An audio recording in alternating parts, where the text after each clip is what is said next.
মুঠো হাতের শক্তি বেশি, মুঠো খুললেই তা দুর্বল। তা এমন কি থাকা উচিত এই বন্ধ মুঠোয় যা লাখের সমান? মানসিকতা এবং স্বপ্ন। মানুষ জন্মগ্রহণ করে, তার মানসিকতা সময়ের সাথে উন্নত হয়। মানসিকতা অনুযায়ী সে স্বপ্ন দেখে, আর সেই স্বপ্ন সার্থক করতে সে পরিশ্রম করতে থাকে। কিন্তু খুব গুরুত্বপূর্ণ একটা কথা আছে যা আপনার মনে রাখা উচিত। আপনার এই মানসিকতা, আপনার এই স্বপ্ন, তা যেন আপনার নিয়ন্ত্রণে থাকে। আপনার বন্ধ মুঠোয় যেন এর লাগাম থাকে, আপনি যেন এর প্রভু হন। যদি তা হয় তবেই আপনি লাভবান হবেন। যদি এরা আপনাকে নিয়ন্ত্রণ করতে থাকে, যদি আপনার মুঠো খুলে যায়, না পথ আপনার নিয়ন্ত্রণে থাকবে, না মানসিকতা থাকবে, না স্বপ্ন নিয়ন্ত্রণে থাকবে। আর যদি তাই হয় তাহলে আপনি আপনার ভবিষ্যৎ নষ্ট করে ফেলবেন। তাই নিয়ন্ত্রণ করতে শিখুন নিজের বিচার বুদ্ধি, নিজের মানসিকতা, নিজের স্বপ্নকে। নিজের এই স্বপ্ন পূরণ করুন আর আমার সাথে ভালোবেসে বলুন, রাধা রাধা। প্রত্যেক প্রাণী ভালোভাবে জীবন যাপন করতে চান, এটা তাদের স্বভাবে আছে এবং ভাবাটা অনুচিত নয়। কিন্তু একটা ভালো জীবনের গুরুত্বপূর্ণ অংশ কোনটা? বসবাসের স্থান, সেই স্থান যেখানে আমরা জীবন অতিবাহিত করি। এবার মানুষ ভাবতে পারেন যে একটা ভালো বাসস্থানের অর্থ কি? সেই স্থান যেখানে সহজে জল পাওয়া যায়, যেখানে শুদ্ধ বায়ু পাওয়া যায়, যেখানে আনাজ উৎপন্ন হয়।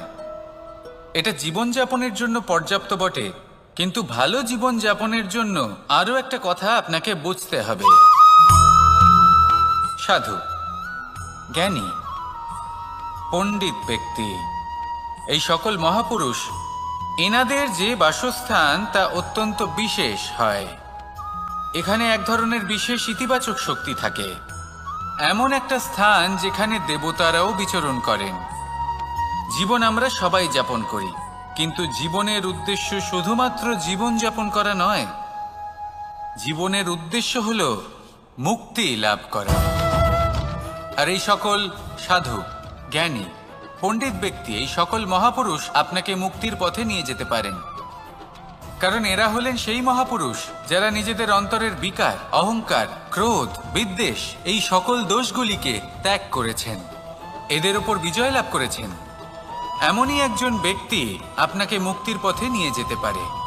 প্রয়োজন হলো শুধুই এনাদের চিনতে পারা, এদের কথা বুঝতে পারা এবং এদের দেখানো পথে চলা। যদি আপনি এটা করতে পারেন তাহলে এই মন প্রফুল্ল হয়ে বলবে, রাধা রাধা। বিগত দিনের কিছু কথা মনে পড়ে গেল, এক অদ্ভুত ঘটনা যা অমূল্য শিক্ষা দিয়ে যেতে পারে। বিষয় হলো যক্ষের সাথে যুধিষ্ঠিরের কথোপকথন। একবার যক্ষ যুধিষ্ঠিরকে জিজ্ঞেস করলেন, ওনাকে বললেন যে আমার কিছু প্রশ্নের উত্তর যদি আপনি দিতে পারেন তাহলে আমি আপনার বাকি ভ্রাতাগণকে আবার জীবিত করে তুলব। সেগুলোর মধ্যে খুব গুরুত্বপূর্ণ আর কঠিন একটা প্রশ্ন ছিল, এই সংসারের সব থেকে শ্রেষ্ঠ আশ্চর্য কোনটি? এই প্রশ্ন আমি আপনাকে জিজ্ঞেস করছি। এবার কেউ বলবেন স্বর্ণ দ্বারা নির্মিত লঙ্কা, এটি হলো সংসারের সব থেকে বড় আশ্চর্য। কেউ বলবেন বরফে ঢাকা সেই পর্বত যা আকাশ স্পর্শ করে। কেউ বলবেন সেই সমুদ্র যার গভীরতা মাপা অসম্ভব ব্যাপার। কেউ বলবেন সেই বায়ু যা আমরা দেখতে পাই না, কিন্তু তা আমাদের জীবন দান করে।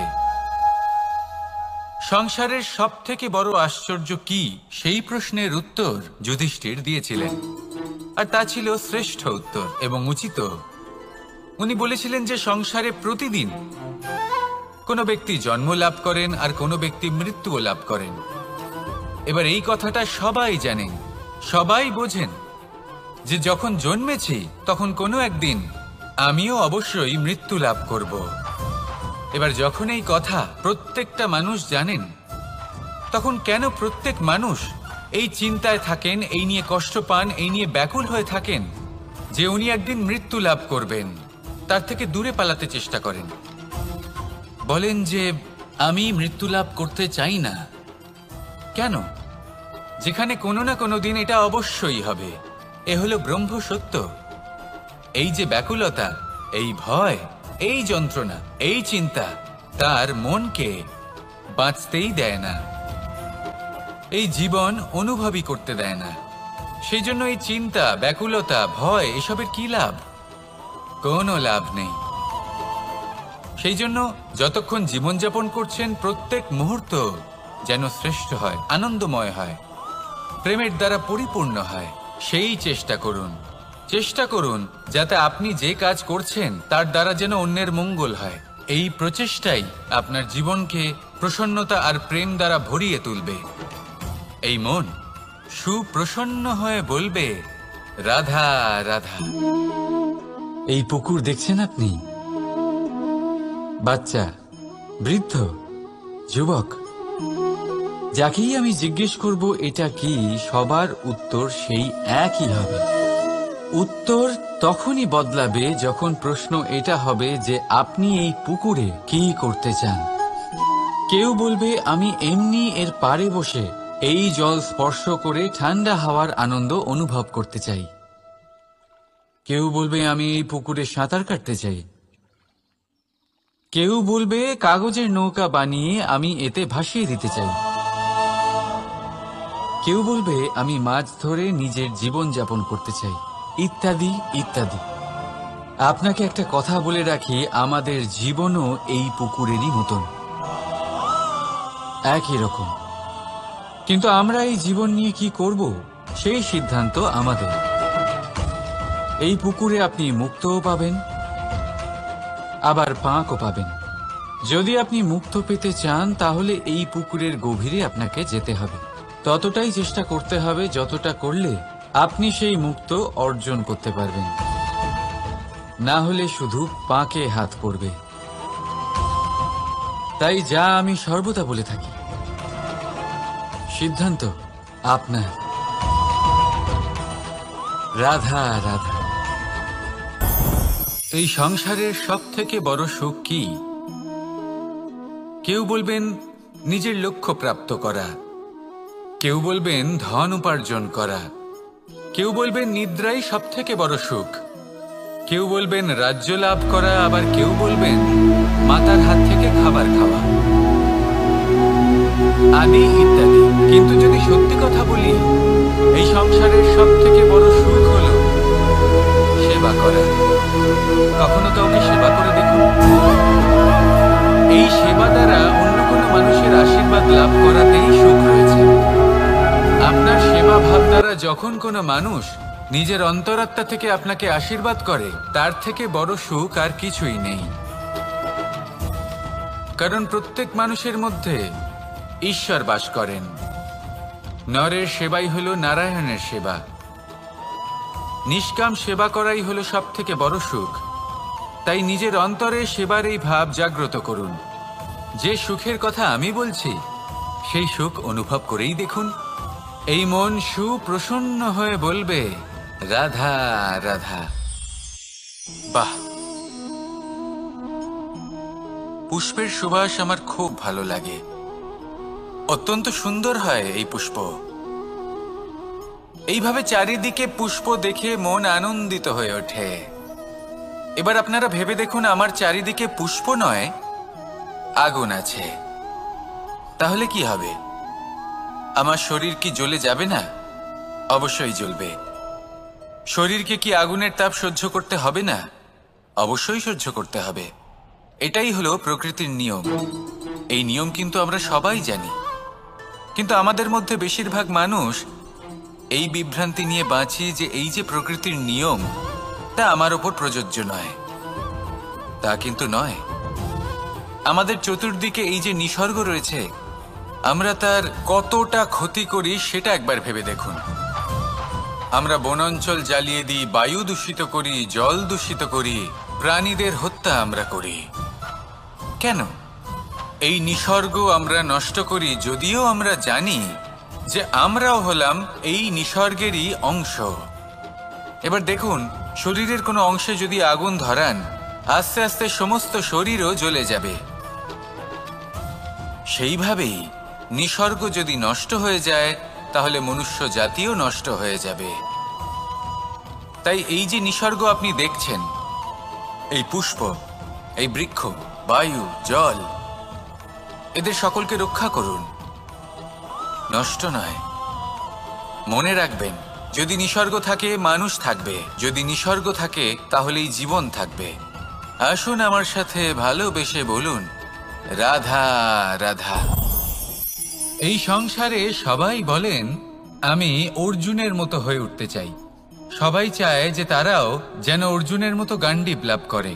তারাও চায় যে তাদেরকেও মহাদেব এসে পশুপতি অস্ত্র দান করবেন। তারাও এটাই চায় মহাভারতের মতো মহাসংগ্রামে বিজয়ী হতে। কিন্তু সবাই ভুলে যান যে অর্জুন যা হতে পেরেছিলেন সবকিছুই অর্জন করেছিলেন। যদি আপনিও অর্জুনের মতো গান্ডীব লাভ করতে চান, তবে আপনাকেও তার মতোই শ্রেষ্ঠ কাঠ নির্বাচন করতে হবে। সেই কর্ম আপনাকেই করতে হবে। তার প্রত্যঞ্চা যাতে তীব্র হয়, তার জন্য আপনাকে সর্বশ্রেষ্ঠ দড়ি খুঁজে বের করতে হবে। আপনার বাণ যাতে ঘাতক হয়, সেই জন্য আপনাকে নতুন নতুন ধাতু খুঁজে বের করতে হবে। সেই শিক্ষা আপনাকে লাভ করতে হবে, তবেই আপনার ইচ্ছে পূর্ণ হবে। অর্জুন হওয়া বড়ই সরল, যদি আপনি কিভাবে অর্জন করতে হয় তা জানেন। শুধুমাত্র স্বপ্ন দেখেন যারা, তারা কখনোই অর্জন করতে পারবেন না। কিন্তু যদি কেউ অজ্ঞাতবাস ভোগ করতে পারে, যদি কেউ লাক্ষাগৃহ থেকে পালিয়ে বাঁচতে পারে, যদি কেউ কঠোর তপস্যা করতে পারে, প্রতীক্ষা করতে পারে এবং পরিশ্রম করতে পারে, তাহলে সে অর্জুন অবশ্যই হয়ে উঠবে। যদি আপনি অর্জুন হয়ে উঠতে চান, তাহলে কর্ম করতে শিখুন আর আমার সাথে ভালোবেসে বলুন, রাধা রাধা। জীবন থাকলে লক্ষ্য অবশ্যই থাকবে। যদি লক্ষ্য থাকে, তার পথ অবশ্যই থাকবে। যদি পথ থাকে, তাহলে বাধা অবশ্যই থাকবে। আর এর উপরেই নির্ভর করে যে আমরা জীবনে সফল হব না অসফল, পুরস্কারের ভাগীদার হব নাকি তিরস্কারের। মনে করুন, আপনাকে একটা কাজ করতে হবে, আপনাকে পর্বত আরোহণ করতে হবে, আর সেই পথের ঢাল আপনাকে একাধিকবার ফেলে দেবে। পাথর আপনাকে একাধিকবার আহত করবে। এই অবস্থায় কি করবেন? সাধারণ মানুষ বেছে নেয় প্রতিশোধ। সেই পর্বতকে নষ্ট করে দেওয়ার চিন্তা ভাবনা করে, তার ভিতকে নড়িয়ে দেওয়ার কথা ভাবে সেই মানুষ।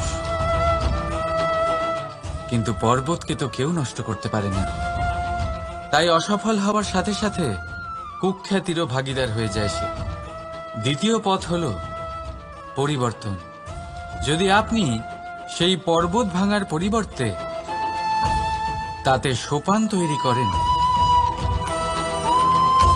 তাহলে আপনিও সেই পর্বতে উঠতে পারবেন, অন্য কেউও তাতে উঠতে পারবে, আগামী প্রজন্মও তাতে উঠতে পারবে, আর সেই আগামী প্রজন্ম সর্বদা আপনার সুনাম করবে। তাই জীবনে প্রতিশোধ নয়, পরিবর্তন বাছুন। বদলা নয়, বদল বেছে নিন। আপনার বাধা আপনার বন্ধু হয়ে যাবে। রাধা রাধা। সমস্ত মানুষের জীবন কিছুটা সমান হয়। মানুষ জন্মগ্রহণ করে, তারপর চলতে শেখে, জীবনে এগিয়ে চলে, বার্ধক্য লাভ করে, তারপর সমাপ্ত হয়ে যায়। কিন্তু সেই ব্যক্তিরা কারা যারা প্রকৃত অর্থে মনুষ্য জীবন যাপন করেন? এনারা হলেন সেই ব্যক্তি যারা পড়ে গেলেও আবার উঠে দাঁড়ানোর চেষ্টা করেন, নিজের ভেঙে পড়া অস্তিত্বকে আগলে নিয়ে আবার একটা আকার দেওয়ার চেষ্টা করেন, ভগ্ন আশাকে আবার একটা নতুন দিশা দেন। অসফল হওয়ার পরেও থামেন না, আবার এগোতে থাকেন। অসফল হওয়ার পরে যদি আপনি থেমে যান, তাহলে সাফল্য আপনার সামনে অপেক্ষা করে, কিন্তু আপনি তা দেখতে পান না। তাই জীবনের সংঘর্ষে অংশগ্রহণ করতে শিখুন। জীবনের সংঘর্ষ থেকে পালাবেন না। আসুন আমার সাথে ভালোবেসে বলুন, রাধা রাধা। একবার একটা শেয়াল বনে বিচরণ করছিল। ও একটা ছোট্ট শাবক দেখতে পেল। ও ভাবল, আজ একেই আমি খাবার হিসেবে গ্রহণ করব। আশেপাশে দেখলেও কেউ দেখছে না তো? কেউ ছিল না। আর সেই শাবকের ওপর আক্রমণ করল, যা হলো একটা ঘোর অপরাধ। বনের নিয়ম অনুসারে আপনি কখনোই শাবকের উপর আক্রমণ করতে পারেন না। তারপর এই খবরটা যখন রাজা সিংহ জানতে পারলেন, সভার আয়োজন করলেন। কিন্তু সেখানে শেয়াল বলল, আমি তো এরকম কিছু করিনি। কিন্তু যদি আপনি এরকম বলেন, কোনো প্রমাণ দিন, এর কোনো সাক্ষী আছে? তখন রাজা সিংহ পেঁচাকে ডেকে পাঠালেন, যে সেই মুহূর্তে বৃক্ষের শাখার ওপর বসেছিল। সে সব কিছু দেখেছিল। পেঁচা সব সত্যি কথা বলল, আর শেয়ালকে মৃত্যুদণ্ড দেয়া হলো। এবার এই কাহিনী আমি আপনাকে কেন শোনালাম? কারণ মানুষও কখনো কখনো এরকম কর্ম করেন যা শিয়াল করেছে। এটা ভাবেন কেউ দেখছে না, যখন আমি অনুচিত কর্ম করতেই পারি। কিন্তু না, আপনি যাই করুন না কেন, কেউ না কেউ অবশ্যই তা দেখছে। কোনো ব্যক্তি না হলেও কোনো প্রাণী, না হলে কোনো যক্ষ বা দেব বা প্রেত। যদি এনারা কেউ না দেখেন, তাহলে ধরিত্রী মাতা দেখেন, যেখানে দাঁড়িয়ে আপনি সেই কর্ম করছেন, তাই না? তাই একটা কথা সবসময় মনে রাখবেন, কে দেখছেন কে দেখছেন না সেই বিষয়ে ভাবা ছেড়ে দিন। এটা খুব সহজ কথা। আপনি যদি উচিত কর্ম করেন, উচিত ফল পাবেন। যদি অনুচিত কর্ম করেন, তাহলে আপনি অনুচিত ফল অবশ্যই পাবেন। সেই জন্য উচিত পথে চলতে থাকুন, উচিত কর্ম করতে থাকুন, আর আমার সাথে ভালোবেসে বলুন, রাধা রাধা। মানুষ বড়ই বিচিত্র প্রাণী। এই মানুষ যখন তার হাত খালি থাকে, তখন তার চোখ স্বপ্নে ভরা থাকে। যখন হারাবার কিছুই থাকে না, তখন অর্জন করার চেষ্টা করে যায় সে নির্ভয় হয়ে এগিয়ে চলে, প্রত্যেক সংকট, প্রত্যেক বিপদের সম্মুখীন হয়ে। কিন্তু যখন হাত ভরে যায়, তখন স্বপ্ন দেখাই বন্ধ করে দেয় সে। যা পেয়েছে তা যাতে হারিয়ে না ফেলে, সেই ভয়, সংকট ও বিপদের সম্মুখীন হওয়া বন্ধ করে দেয়। সেই পথটাই ভুলে যায় যাতে চলে সে সাফল্য অর্জন করেছে। এটা অনুচিত। জীবনে যে কোনো পরিস্থিতি আসুক, যে কোনো অবস্থায় থাকুন, আহ্বানগুলোকে স্বীকার করুন।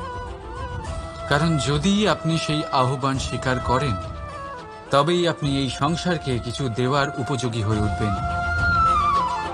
যদি সফল হন, তাহলে এই সংসারকে নেতৃত্ব দিতে পারবেন।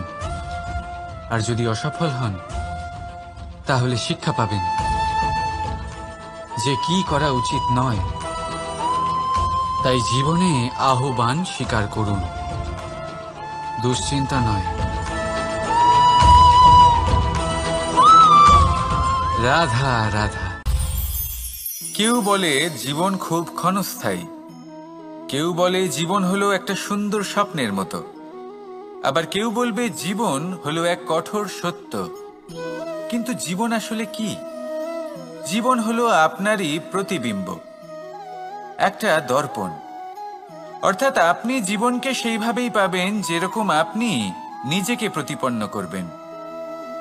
যদি আপনি দর্পণের দিকে তাকিয়ে হাসেন, তাহলে আপনি সামনে হাসি মুখী দেখতে পাবেন। এবার যদি আপনি গম্ভীর হয়ে থাকেন, তাহলে আপনি একজন রুষ্ট ব্যক্তি দেখতে পাবেন। শেষে সবথেকে বেশি গুরুত্বপূর্ণ হলো আপনার চেষ্টা। আপনাকে সবসময় চেষ্টা করতে হবে যাতে আপনি নিজেকে প্রসন্ন এবং ইতিবাচক মনোভাবে রাখেন। এটা হলো আপনারই উত্তরদায়িত্ব, তাকে পালন করুন। এই মনকে প্রসন্ন রাখুন, এই সংসারকে সুন্দর বলে মনে হবে। আর এই মন প্রসন্ন হয়ে বলবে, রাধা রাধা। এই বৃহৎ বৃক্ষকে দেখুন, অত্যন্ত শক্তিশালী বৃক্ষ। এটা সবারই প্রিয়। তা সে ছোট হোক বা বড়, বৃদ্ধ হোক বা জোয়ান, সবাই ভালোবাসে এই বৃক্ষকে। আর সত্যি বলতে এই বৃক্ষ সবাইকে সেবা করে, সবাইকে ফল দান করে, সবাইকে ছায়া প্রদান করে। দূর থেকে দেখে মনে হয় এর কোনো পরিচর্যার প্রয়োজনই নেই। কিন্তু একজন কুশল মালী এইভাবে ভাবেন না। তিনি সময় অন্তরে খুব খুঁটিয়ে এই গাছ নিরীক্ষণ করেন, দেখতে থাকেন। যদি কোনো এমন শাখা থাকে যা রোগগ্রস্ত, তাহলে সেটা কেটে আলাদা করে দেন। যদি এমন কোনো শাখা থাকে যা মৃত, তাহলে সেটা আলাদা করে দেন। আর এইভাবে উপযুক্ত দেখাশোনা করার কারণেই এই বৃক্ষ এইভাবে সুস্থ হয়ে থাকে, সতেজ হয়ে থাকে, সবার সেবা করতে থাকে। আপনাকেও নিজের সাথে সেটাই করতে হবে। নিজের জন্য আপনাকে একজন কুশল মালী হয়ে উঠতে হবে। রক্ষা করতে হবে নিজের শরীরের, নিজের মনের।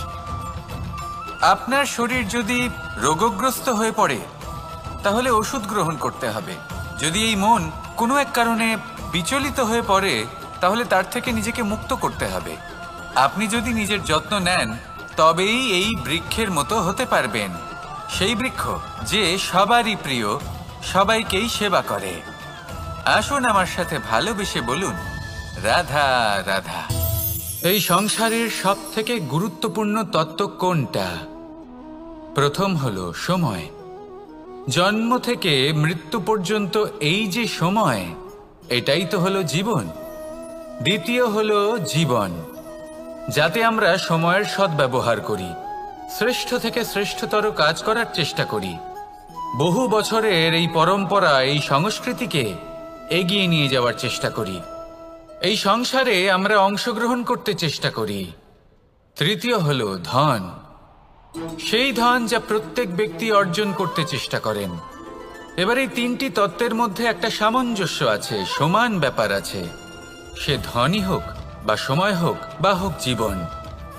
আর সেই সমান ব্যাপার হলো যে যদি আপনি এটা গণনা করতে থাকেন তাহলে তা কমতে থাকে, যদি আপনি এটা ব্যবহার করেন তাহলে তা বাড়তে থাকে।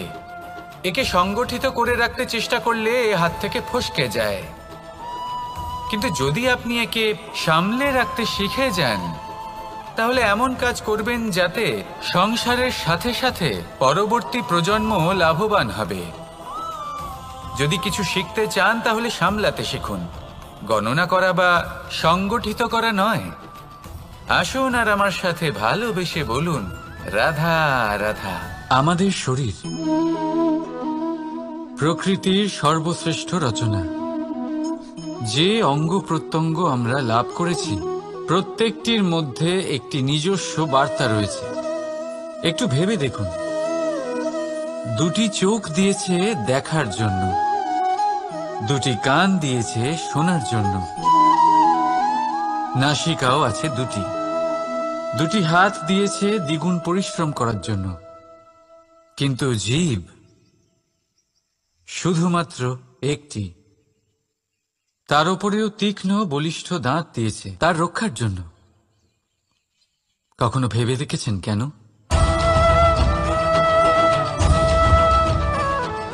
কারণ শব্দ আর শব্দের প্রয়োগ মানুষের সবচেয়ে বড় অস্ত্র, যার প্রয়োগ যত ভেবেচিন্তে করা যায় মানুষ তার জীবনে ততটাই উপরে উঠতে পারে।